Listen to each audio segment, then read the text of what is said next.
I'm not all-encompassing, but I think I am the Indigenous perspective. I knew I was going to be an artist since I was a little girl. I had really a good teacher who supported that creativity in me. I also work as the artist in residence with the Seven Oaks School Division, and my job is to integrate an art experience with whatever they're doing in the classroom, with the curricula, within the curricula. And it's all about collaboration, because I have gifts, the teachers have gifts, and we can collaborate, enhancing that learning with an art experience with the child. Then we've done our job. And this is one example of what we did in a classroom. How is making Indigenous art distinct from teaching art in the broader sense? Well, I think to me it's more of a Western European kind of art with, with the curricula. It's more based on that, whereas Indigenous art is all about tradition and culture. They're two totally different cultures in the art forms. Mm-hmm. Yeah, the approach is different. The practice is different. The approach is different. Mm-hmm, mm-hmm. Like when I first met you, it was through MAWA, Mentoring Artists for Women's Art, and you were teaching the interested members about the medicine wheel. Oh, yeah.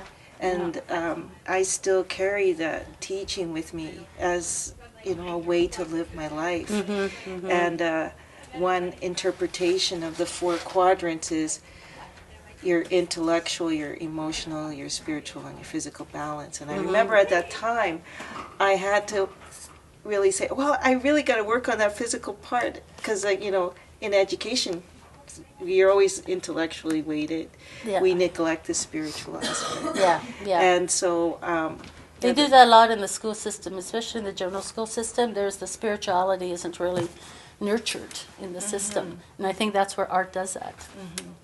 And the kids don't have enough art time. They need more art time, So I think it gives kids more well-roundedness to their emotions and spiritual side, mental side, physical side. And of course, like you see often the 7 teachings in the divisions. Oh, yeah. Which is also a way of life that is being taught. Oh, yeah, it's a value system. Oh, yeah. I mean, I look at a child, I love your honesty.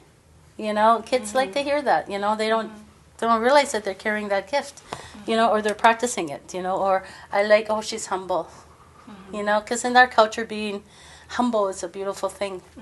We don't like to hear people boast usually, but you can hear that occasionally. But being humble or showing love or giving that respect, and it's a value system. It's something we value within ourselves or I value within that child. I like to encourage that. So that's how that perspective, Aboriginal perspective, comes in their learning. So yeah, I'm still learning too. When you conceive of making an Indigenous art project with students, how important do you think your role is as being an Indigenous person? I'm not all-encompassing, but I think I am the Indigenous perspective. I come into the classroom, who I am, that's part of the perspective, bringing in those teachings, bringing in that knowledge I wish to share with the children. To me, they're incorporating that perspective. As an Indigenous being, I carry that, so that's how I get it in there. But are you happy with this structure of being an artist in residence? I've had to develop it over the years. When I came into the division, I just finished doing my Master's in Fine Arts at the University of Regina, and I specialized in mixed media. So to me, mixed media is taking a little bit of this, a little bit of that, putting together and magic, whatever I could create out of that. But I was applying in this division as a para. I worked with the Winnipeg School Division #1 as a paraprofessional for about 5 years.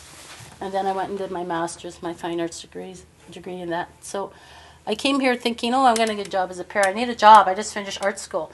But they saw that I had this degree under my belt and thought they could utilize my gifts and develop this role. So it's taken a few years. I mean, I used to do 2 workshops a day, and then I just tired myself out completely. I burned out. But I do about 1 good one a day. I like to keep it that. But they hired me, and over the years it's developed into, being the artist in residence. And I think they have a plus with me because I'm Indigenous, so they're pretty lucky. Yeah.